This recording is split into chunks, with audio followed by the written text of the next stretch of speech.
Lakini yale mliyopanga hayakutiki kwa 100% leo? Hatujafanikiwa.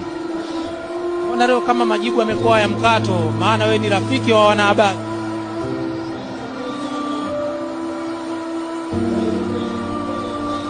Pumzi ya moto leo imekwama? Kwa hiyo mmepelekewa nyinyi pumzi ya moto.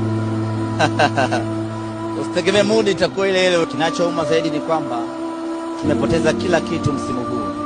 Ndio maana wana Simba na mimi mwenyewe natuona hii leo tupo kwenye majonzi mazito, tupo kwenye simanzi zito, kwa sababu si kawaida yetu kumaliza msimu pasina kuambulia chochote.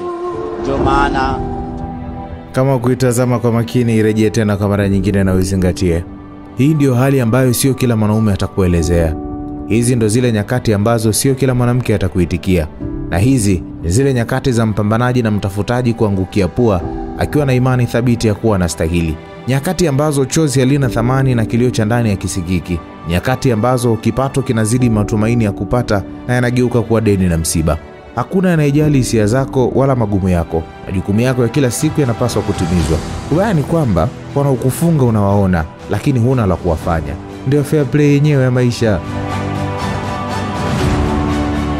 Leo sitaki kabisa kuongelea mpira. Nataka nikae chini vyema na wewe niambia, tujadili upya kuhusu 3 Sweet as One Husband. Tunapanga na Mungu anapanga. Tukipangua, wanaotuzunguka wanakosa tumaini.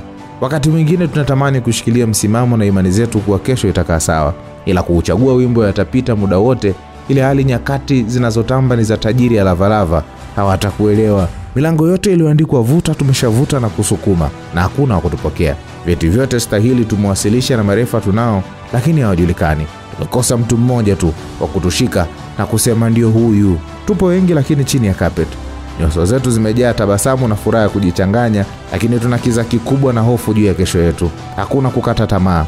Mapambano yataendelea. Mioyo yetu haitazikwa kabla ya miili yetu. Kesho yetu itapiga U-turn na drift zitaacha alama za mapambano yetu kwenu mtakaopita njia sawa na zetu. Sisi ndio wale Masters of Hustlers, bila kuchoka wanangu.